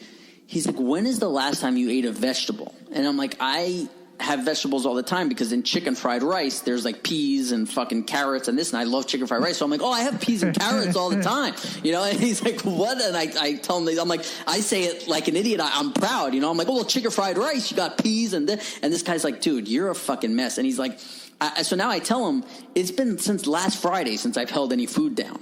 I'm like, I got nothing inside of me, and he's giving me fucking taking my blood and doing all this shit. But he knows, he's like, you're a mess right now. He's like, what's going on? This is terrible. He's like, you're 28 years old. You're in such bad shape. He goes, when you leave here, I want you to go to this place. And he sent me to like one of those places that make fresh green juice, like a Juice Generation or one of these places. And he goes, just get a juice with all vegetables in it. And I was like, oh, dude. I was like, you're killing me. He's like, no, you're killing you. He's like, trust me. Go in one of these places. And, dude, I swear, like you said, what'd you feel like shit for fucking 6 months or whatever? I went to this place and I got a 32-ounce juice. And I told the guy, I'm like, yeah, whatever doesn't taste like shit, that's really healthy. So he gave me something with like cucumber, kale, blah, blah, blah, blah, blah, and apples and pear, you know? So it masked the taste a little. And I drank that. Dude, I felt better than I had felt in... I don't even know. Like, besides peaking on fucking ecstasy and Molly, but even then I felt like shit because my mouth tasted like cigarettes and everything. I drank this. You were just so vitamin deficient. You needed that. Right. And your body was like, holy shit, we're finally, he's looking out for us. Yeah. It's like, and I legit hadn't had a vegetable in, I never had kale. Like, people who ate kale were the same people who fucking meditated and did yoga. I'm like, those people are fucking losers, where now I'm like, man, who knew the whole time those people had the answers, Right. So it just then right after that, as soon I was like, okay, I'm not drinking anymore. I'm not going to do fucking drugs anymore. And right after that, I got into yoga, and that was just the thing that opened up the door for everything. Where I was like, holy shit, like there's these other tools and these other ways, because my family was a way of like when people were like, when you have a problem, you have to talk about it. My family was like, no, you don't. Like, we don't fucking, what do you mean fucking talk about it? Like, be a man, or whatever. They weren't really like, be a man, but it was just something that, there was no introspection. That was not part of your family. Exactly. I got you. And I even had friends who like, when they would say to me like, hey man, how are you? I'd be like, man, this guy's an asshole. Like, why are you asking? Like, that was offensive, like if people went around being like, hey man, how are you? I'm like, what are you trying to get at? Instead of just, they're like, no, I'm your friend. Now I realize that I'm fucking 35 and sober and I still smoke weed, but I always feel like I have to put that in. But let me say something here, okay? Because I'm like blown away. Your story blows me away. But the thing that blows me away the most is that you didn't watch The Sopranos, right? So I want you to watch The Sopranos, and then I want you to call back into the show and tell me that your story is totally mirrored by fucking AJ's story. It's going to fuck you up. You're going to need therapy when you watch The Sopranos. But if that's the case, then it's also all of my friends. You know what I mean? No, but I mean, no, dude. Just will you watch it? I won't. Will you watch it ever? You'll never watch it. No, you are the 1 millionth person. I mean, we got offers to do a Sopranos rewatch podcast. Me and Jamie do it together, and I said no. I don't want to watch. I don't want to watch the show. It's so interesting because it's also part of your. It's like when you talk about your family not wanting to be introspective. What the fuck? I know what you're saying, but I also think. Like I said, it's my story. If you talk to my dad, this is his story. If you talk to my uncle, this is his story. If you talk to 9 out of 10 of my friends, it's their story. Like that's kind of what happens when you grow up in New York City, like you do drugs, and my friends anyway, you hang out in the park, you do drugs, you get, once, twice, a couple times a year, you fucking deal with the cops. And then it's just, because when I see AJ, I see it as so different, right? Because I see like growing up in this big house and he has both of his parents and his sister. And like the way I grew up, I didn't have another sibling living with me ever in my life. When I went up to my dad's for a little bit, I did. But like in my apartment in New York City with my mom, my parents were never married. They were never together, really, and my mom didn't have another kid until I turned 18. So for me, it was like I was only child. I was growing up in an apartment in a building in New York City. My parents were never together. So I guess I see enough differences in AJ that like, and also, and just, I always felt very different from AJ. And also with all of my friends who, were like, man, what, you got to play this dude who's like, so fucking down the dumps and annoying and just like you wanna beat this kid up sometime, like especially I don't know, he was just a very like moody and the whole like how he was with girls and like getting depressed and this I was like, what the fuck is wrong with this dude? We're like, so when I hear obviously when you play a character for 10 years, you're gonna have the things that are similar and the things that are different. We just happen to be talking on Dopey where like if this was a a Love Life podcast, you'd be like, oh, you're nothing like your character, you know, or a podcast about our parents or whatever. We'd be dude, I'm just saying you're both addicts, and you both like had like fucked up. You just had similar. And dude, I'm not saying you're anything. Oh like yeah, it, yeah. I'm just saying that these experiences mirror his story. You know what I mean? That's all. And I think it's like, dude, like I cannot tell you like. I mean, it's funny because you never watched it. I mean, I was talking to a friend of mine this morning, and I said, I have Robert Iler, who played AJ Soprano, coming on the show tonight. And he said, oh, shit, you're going to have to brush up on your Sopranos. I said, dude, I know the Sopranos better than I know my life. Right. I mean, I actually do. I mean, because I'm the same way that you are when you're describing your life and you're going over ages and stuff. I don't remember anything because we both fucking took so many drugs, so many benzos that it's very hard to remember stuff, you know?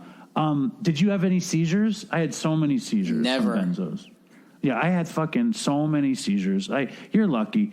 And I mean, like, dude, the fact that you didn't get into OxyContin and heroin, I mean, I think that's a really interesting piece of the story in itself. You took this crazy detour into ecstasy, you know, which resulted in you finding vegetables and yoga and exercise. Right. I have one more question, which is in reference to James Gandolfini. Yeah. Just because I'm curious, you know, you were a kid. He played your dad. Like, how close were you guys? Very close. He really, I don't know how, if it was just all luck, but he really went about our relationship in a great way, which was like when I was young, he treated me like a kid, and he would do things, you know, like he would go out of his way to call my manager and tell my manager not to tell me that he called, and he would ask, like, you know, once I turned 18, he'd be like, how much is he paying for rent? You know, is he hanging out with the wrong kind of kids? Was he spending a lot of money on stupid shit? Like, is he buying cars and this? And my manager's like, no, you know. And I forget when my manager finally told me, if it was after he passed away or what, but it was like, that's the kind of shit that Jim would do. It's like, you won't even know all the good shit that Jim did, because he didn't do it. It wasn't like this Hollywood thing that people think, where it's like, you know, oh, they want people to know that like, he didn't want anyone to know. But when I was young, you know, he treated me like, you know, he took me to go see my first play and, like, you know, all these kind of things. And then once I got older, he flipped the switch and he kind of accepted me, you know, once I was like, because I would drink at Sopranos events when I was like 16. I'd be drinking vodka cranberries or like smoking weed outside, or when I would hide it, you know. And then maybe around 18, 19, it kind of got to the point where everyone's like, listen, what are we going to do? Like, you know, every fucking party we go to, this kid's drinking, he's getting drunk. And then, you know, whether it was 20 or 21 or whenever, like, Jim finally accepted it, and he took me in as one of the guys. And then, you know, once I was 21, I did a casino appearance with them, and it was cool not being the kid anymore. And just, right. but I was always treated like, you know, they would always look out for me extra and make sure, like, things like that. But it wasn't like, oh, Robert's coming, you know, like when I was 15, it might've been, you know, of like, oh, don't talk about this in front of the kid or this. But after a while, you know, like, I remember we would do read-throughs, which is everybody gets the script, and everybody in the cast, whoever's in the show, even if you have one line, you'd come to Queens, and we'd all sit around a table, and we'd eat, and there'd be fucking sandwiches and soda and all this stuff. And a lot of people would be in their pajamas, and you sit around and you read the script. Everybody reads their part, and you see how the flow of the script is, and the creator decides if he wants to make changes or whatever. And I remember there was an episode where there was like a 6-year-old kid, or like a, you know, 8, 10, whatever he was, like a kid at the read-through. And you could tell the kid's parents were like so excited. And this kid is like, you know, he's too young to really know like the Sopranos or whatever. His parents are so excited. And Jim went over to, you know, whoever it was. I think it was like a PA or somebody. And he was like, hey, man, does this little kid, like, every other word in this show is fuck, and we're killing people, and we're describing sex scenes in this. And could somebody, like, do we really need this kid in here to say one line? Like, couldn't somebody else say it? And just, so, like, you know, you saw whispering in this, and there were 50 people in that room. There were probably 50 people who led up to that decision, whoever invited him, whoever casted him, all this stuff, and nobody thought that. And Jim was the only one who was like, hey, maybe we don't want this kid in the room. So it's like he was just such a good dude when nobody was even looking, Yeah, I mean, I can't even imagine, because James Gandolfini was such a talent, and obviously the way you're describing him, he's so soulful, and he was like a father figure to you, and like the world lost him and you lost him, and it's just crazy. Now, before we go, obviously your sobriety looks way different than my sobriety or somebody else's sobriety, but like when you look back at your life as a drug addict and your life now, does it feel like you're sober? Yeah, I mean, it's crazy. Like I have a lot of friends who, when I moved, I told you I went to Vegas for 2 weeks and I stayed for a year and a half, and I had some friends come visit me, and they were like, they once I got sober, they all told me, they were like, I thought that was it for you. Like, they were like, we thought there was when we came out to visit you, it was dark, and it was, like you didn't even seem like you were having fun anymore, and I would be, the problem was, it's like I would party for 72 hours and I would have a great 8 hours, and then again, it's like just not having the tools to realize like, hey, this isn't worth it. But I really think the biggest part of me getting sober with alcohol is the main thing, where it's like, once you stop this, everything else will be easier. It was the biggest part was like, well, then who am I? Right, who am I going to, I'm the guy who shows up drunk everywhere. I'm the guy who, when people like, I would see friends or, a friend of a friend who I hadn't seen in 2 years, and they would come up to me and be like, dude, the last time I saw you was at blah, blah, blah's birthday. Like, that was one of the craziest nights of my life, dude. We were out till fucking 7 a.m. and this. And I'd be like, oh, yeah. Like, I'd be like, I don't know. Like, I remember that night. Like, it was, I stayed up for like another 2 days. But yeah, I remember you, like, you were talking, like, your wife kept calling the phone. And that's, that was my thing. Or like, even when I go to these restaurants that I would go to meet everybody before we went out to a club, I would always be wasted, and I would give the fucking bouncers a big hug, and I'd be in the bathroom at places doing drugs, so I'd see the bathroom guys and give them a fucking big hug and a 20 and just how you been, bro? And we talk about our life and this, and then it's like, how am I going to walk into that same restaurant or go into that same bathroom and not be the guy who's screaming and covered in sweat and just, there's a lot more to it, but it was down to that crazy, of like, how am I going to be? Because I never really turned to alcohol. Like, when people died, I wasn't the guy who was like, man, let's go to the bar. Let's sneak off to like, people would drink in between the break of a funeral, and I'd be like, how can you drink right now? Like, if I drank right now, I would show up to the fucking 7 to 9 a mess. I'd be saying crazy shit. Like, when life was real and there were things really going on, I never turned to alcohol. It was when things were like, when you were successful and things were fun and it was good, and I was like, man, what'll make this more fun? Like, fucking up for 4 days and making yourself feel like shit, and just feeling like the feeling of probably deep down that I didn't deserve happiness or good things or this. So yeah, man, once I stopped the drinking, and once I finally started, like, my head was clear and doing yoga, it absolutely, I don't know another fucking way to describe the way that I felt. It was so sober and clear, and then you look back at the things you were doing 4 years ago, and you're like, what was I? Who was that guy? You know what I mean, right? You found who you actually wanted to be, basically.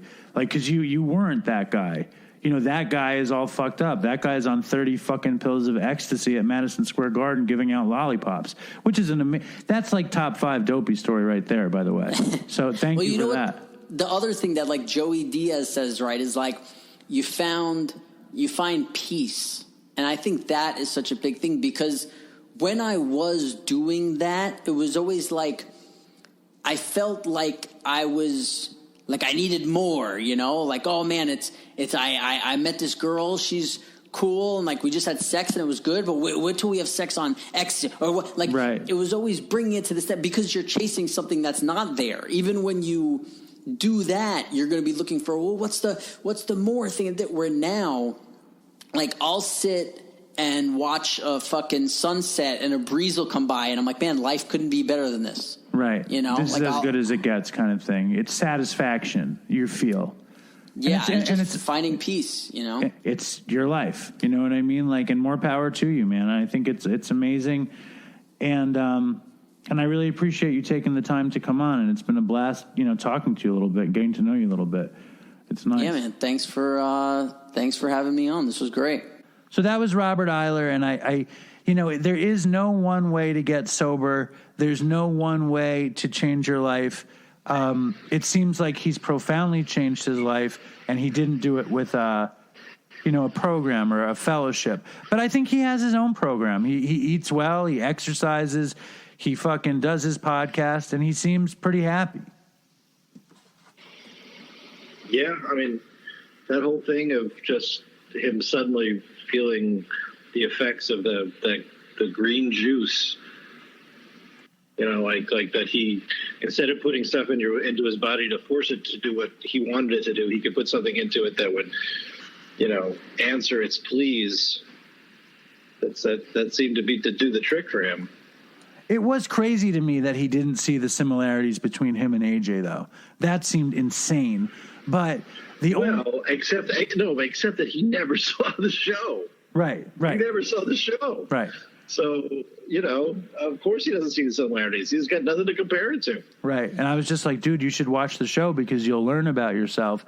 And he's like, do you think you're the only person that told me that? And I was like, yes, I do. But he's been incredibly helpful. And I talked to him after that, and like, he's a good guy. And he's definitely a friend of the show, and he loves what we're doing. And, you know, and for me, it's just an amazing thrill. I mean, I think there's so much pressure on a kid like that who gets a part of arguably the greatest show in the history of TV when he's 12 and does it until he's 20, you know, and the character. What do you do? And not only that, but the character, you know, Tony says to him, and you're my male heir. Like, he puts him down the whole way through. And that's got to be hard to be a teenager who's developing with a drug addiction. You know what I mean? It's got to be very confusing. Yeah, I have no frame of reference. You mean when you became that tap dance prodigy on the Upper West Side and they were begging you to do all sorts of different productions? You can't relate to this? I you know, there was a certain kind of pressure for me. Yeah, it's true. It's true. It did force me to run to Russia. There's that.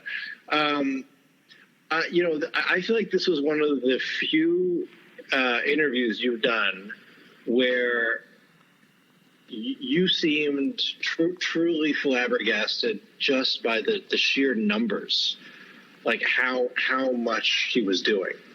You know, like 30 hits of ecstasy is a lot of ecstasy. You know, I mean, isn't that the kind of thing where, like, you think you're a lamp for the rest of your life? You know what I mean? Like, you hear stories like that. Like, you know. Did you ever take ecstasy? Yeah. I really, really loved ecstasy. Yeah, it was a good time. I needed to do it like in a party setting, but it was a pretty good time. I loved ecstasy. I loved how it made me feel. I never had the money to do a lot of it, and it's not like I ever was like, I'm going to be addicted to ecstasy now. You know what I mean? Like, that never happened. There was one time when I was addicted to heroin that, you know, our high school friend John gave me like 50 pills of ecstasy to go sell. And I went to some Halloween party selling ecstasy, and I kept like 5 hits. And wait a minute, is this? Yes. My Halloween? No. This is in my building? No. It was in my 20s. You were in Russia, I think. Okay. I see. Okay. But John gave me a bunch of ecstasy, and I went to this party, And I was like the drug dealer at the party selling ecstasy. And I like picked up some girl and I went back to her house and I did ecstasy and coke and heroin. And like that night I decided I was in love with this girl. You know what I mean? Like I was like, I'm in love with this girl. And I was just tripping so hard on the ecstasy. It was like, well, wait, hold on. The question though is, did you like see her and talk to her later without all of those substances? No, I never saw her again. That's for the best. Cause I have a similar story. There was also like a girl involved, and like I realized there was nothing to connect us physically or there was emotionally nothing except for that shared drug experience. It was like one of the most far out drug experiences I had ever had because I went over to her house with weed, heroin, coke, and ecstasy, and we did all of it, you know, and that's not how I usually did drugs with people. So like, and I think I told her that I was in love with her. In fact, I remember telling her that I was in love with her, and then I never saw her again. It was like, it was profoundly crazy. It sounds a little like you. Yeah. Anyway, yeah, that I think I told that story with Chris, but like, I cannot imagine ever having 30 hits, taking 30 hits at once, buying 30 hits, but he had money and he was like a young and happening guy. So like, yeah. I mean, I've been hearing more and more stories of crazy numbers of LSD and ecstasy. And it's like, you know, I mean, when I would dose, if I took 2 hits, that was a lot, you know, and I knew people that would take like 5 at a time, and I wouldn't do it, you know? Yeah. Well, you know me with LSD and like, you know, I don't even know how much I took. They were just putting the dropper into a bottle and then onto my tongue. And I really don't know what the dosage was, but it affected me for years and in somewhat maybe forever. I mean, in some ways, I think it altered my brain chemistry forever on some level. It was liquid acid. That was the California story. Yeah. It was out of a dropper. Yeah, it was like a bottle of it. Do you want to tell the story for old time's sake? Oh God, this is really horrifying. Well, I mean, well, it's kind of like what he was talking about. It actually made me think of it when his story when he was welcoming everyone to his birthday party. Only this was like the inverse. I was feeling like it was all about me, but it was not a birthday. It was not a party. I thought that I was pretty sure that I had died already. In fact, died in New York, and my whole trip to California was the afterlife, and that I was stuck in this like hellish limbo, and it was like we got taken out. I was just so far out of my comfort zone. We were out in a black light party, like way out off the highway somewhere in the forest with all this, you know, with the black light paint everywhere all over the trees and all over everyone's clothing. And I none of it made any sense to me. And I lost my mind completely. And then, do you want to hear the terrible parts of the story? Yes, of Is that course. what you really want me to tell? So then they're driving me back, and I was like, I really had some weird ideas, but I think I started jogging down the highway, and they had to grab me and stop me from doing that, and then I just slowly but surely regressed to a child, and I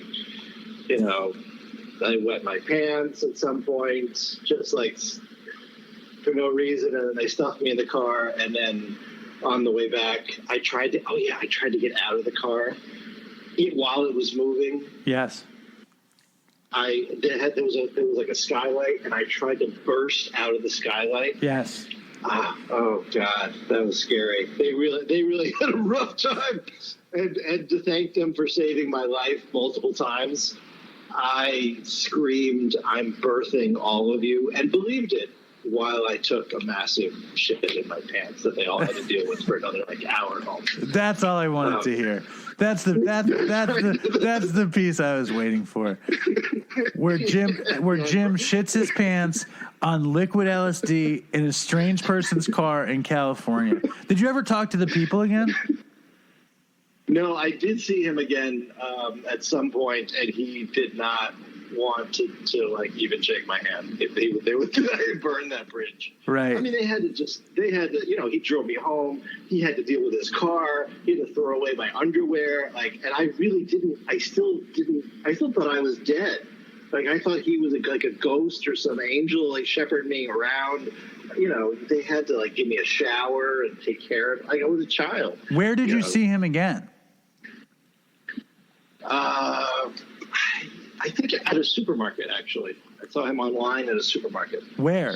That summer I was in California. So you just sort of ran into him casually, and he's like, "Oh yeah, you shit your pants in my car."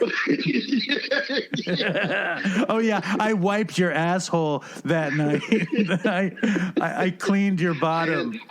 I still have the image in my mind of him trying to get my underwear off with sticks. He had these 2 sticks that he had taken. I think I was fighting him. I didn't know what was happening. Oh man. But I really believe that somehow I was birthing. I had this whole thing in my head that I can't remember now, but that I was giving birth to all of the world and them also. Well, you had the classic God complex trip, yes. which Chris had. I never had a trip like that. I never had a God complex even moment, really.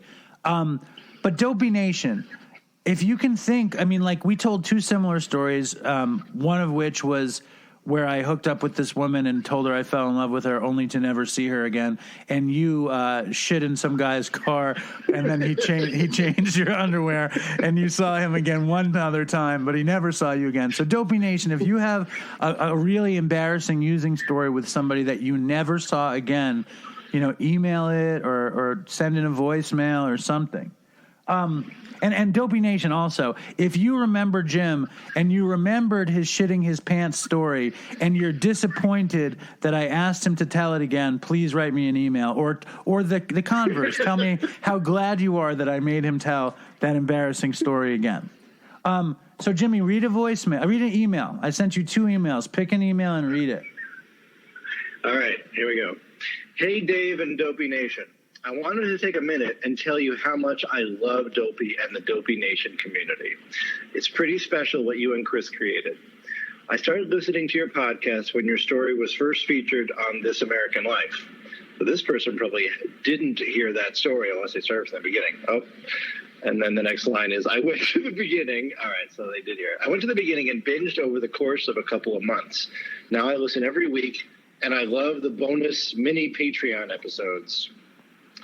I wanted to share with you and the DN one of my dopey tweaker stories. I'll remain anonymous, but I am one of the female members of the Facebook page. I'm only mentioning this because it might help knowing it's a woman telling the story.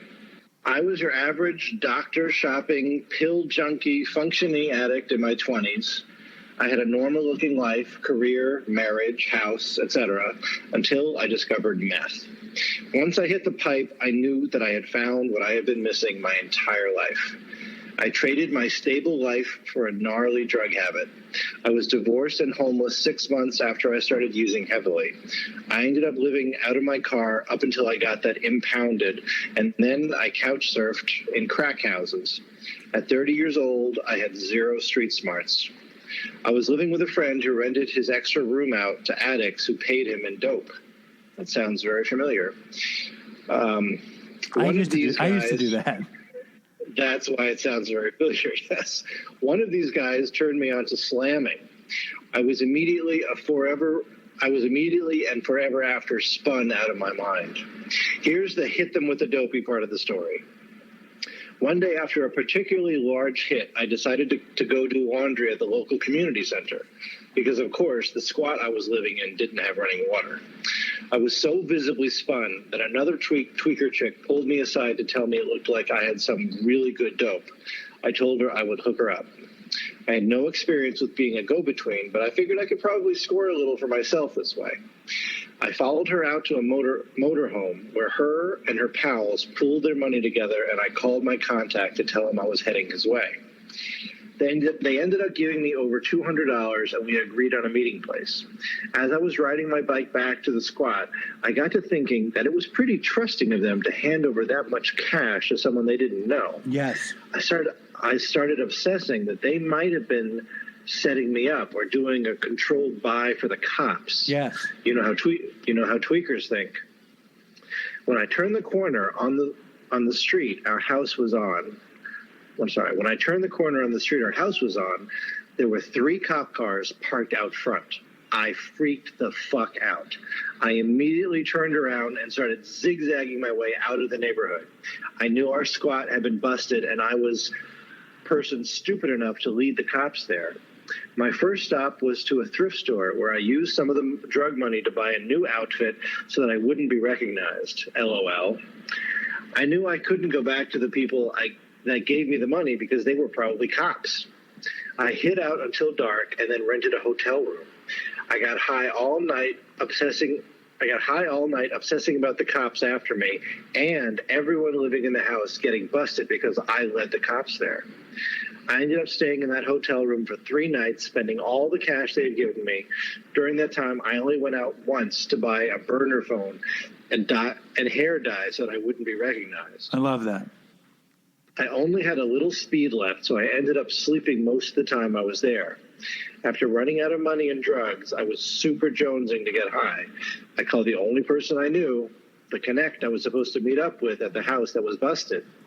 I was surprised when he answered and somehow convinced me to meet up in the part of town where I rented the room. When he got there, he asked me what happened the other day when I was supposed to come home and make the buy for the motorhome people. I told him about the cops and how I thought the house had been busted. It turned out the cops were at another house on the street for a domestic disturbance.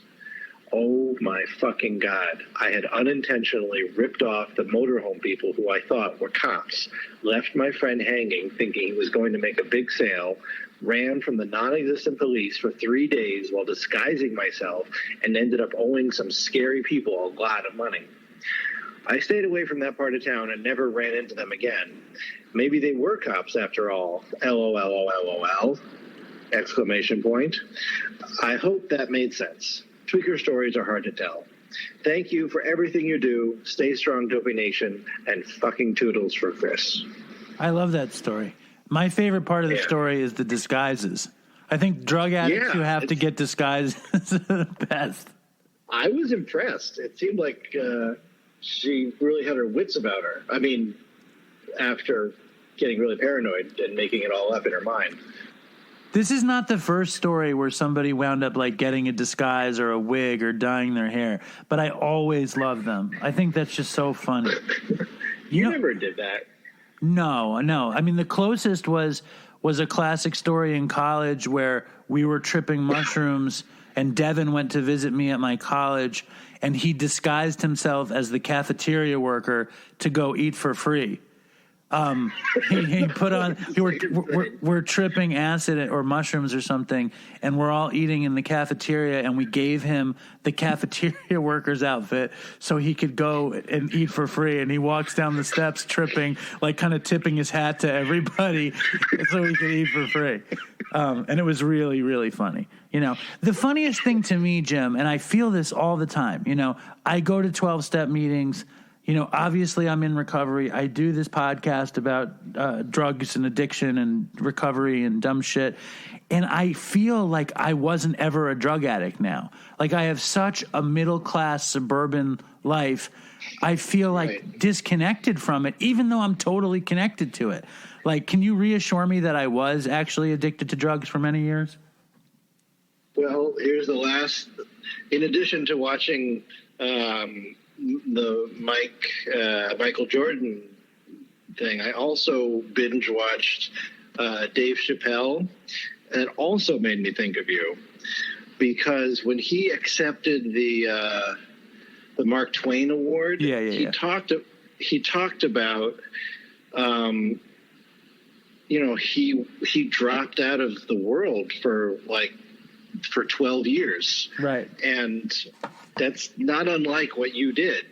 And somehow, when he came back, he was even more honest, even braver, even more determined, because he had faced this, the scariest thing. He had lost it all. He already had lost it all. Right. So there was nowhere else to go, and it made me think of it was a good 10 years where 12. We were 12. Yeah. Where we were all pretty sure, that we had seen the best of you, and that was probably going to be it. Isn't it funny? You're right, and it's weird that I can say that, but it's weird that I can live such a conventional life right now and be so removed from the way I was when I was an addict. But I also took a ton of drugs, and my memory is fuzzy, and I'm so busy with my family and work and all this stuff. But the most amazing thing is that I was that bad. I was dropped out. I could have died at any second, and I got better, and it means that anybody can, really.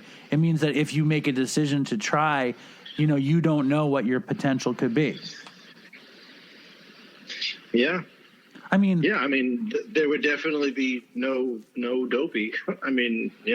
I also love that the two people that you are so sure that I'm are both black with bald heads and are multi-millionaires or almost billionaires, the most successful people in their game. It's like Dave Chappelle, Michael Jordan, and Dave from Dopey. It's obviously. But I appreciate that. I don't know. Dave, this is the thing. It's you've always had this crazy determination mixed with this very, very high level of ambition. Both of those guys had that. They both started when they were very, very young,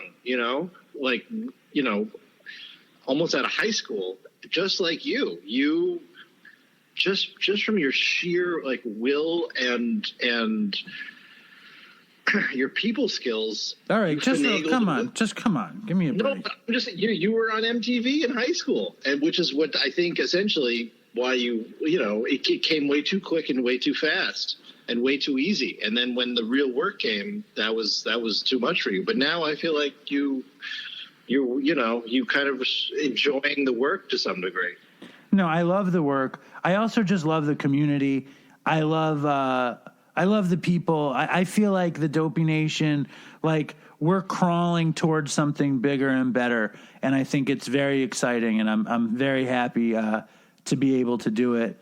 Obviously, the worst thing is that Chris can't do it, but thank God anybody benefits from his, tragedy, right? It's fucked up, man. Yeah. It's a fucked up fucking story, But I do appreciate you saying such nice things about me. I think you just feel guilty about being such a dick before. Dave, I swear to God, I had all this.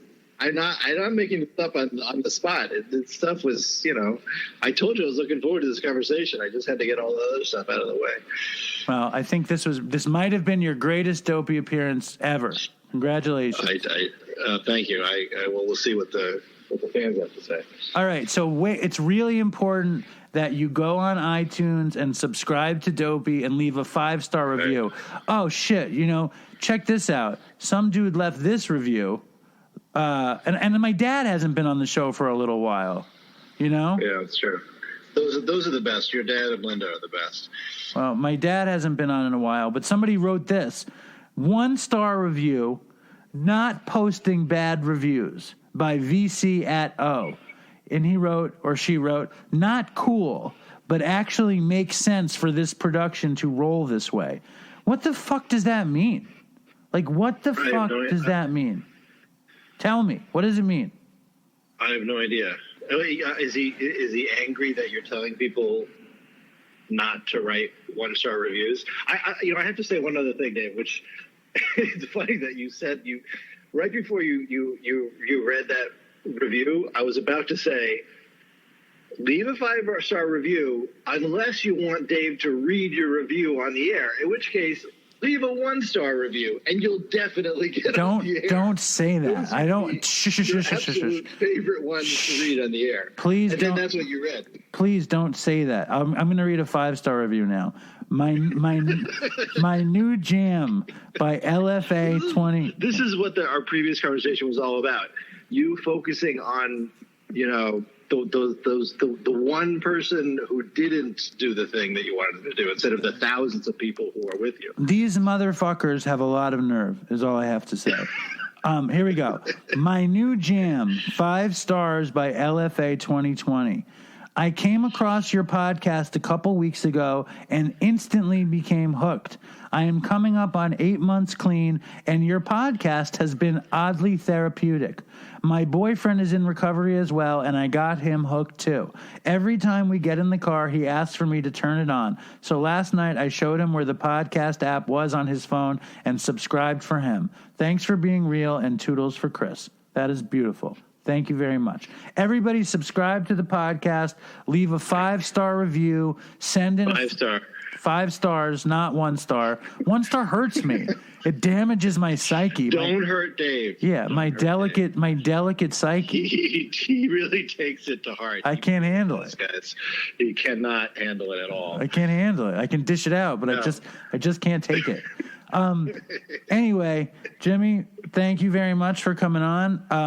My pleasure. Great pleasure. Dopey Nation, if you miss my dad on the show, write an email. Maybe he'll come back. Maybe not. There you go. No, he'll come back. My dad is like living the life of Riley. Is that what you say? The life of Riley or life of Ryan? Riley, right? I don't know what you're talking about. It's an expression. It's the life of Riley. You don't know a lot of expressions.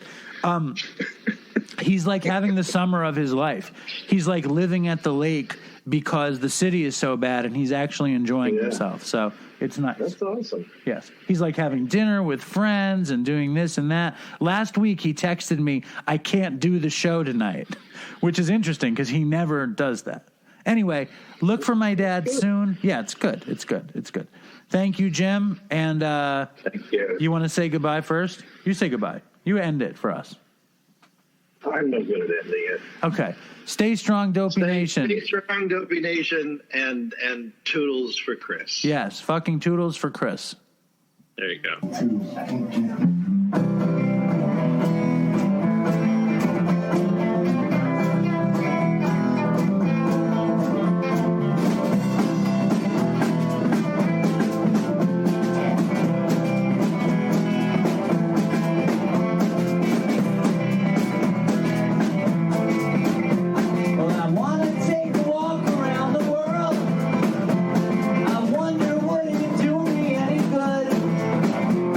Until I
fan. Thank you very much.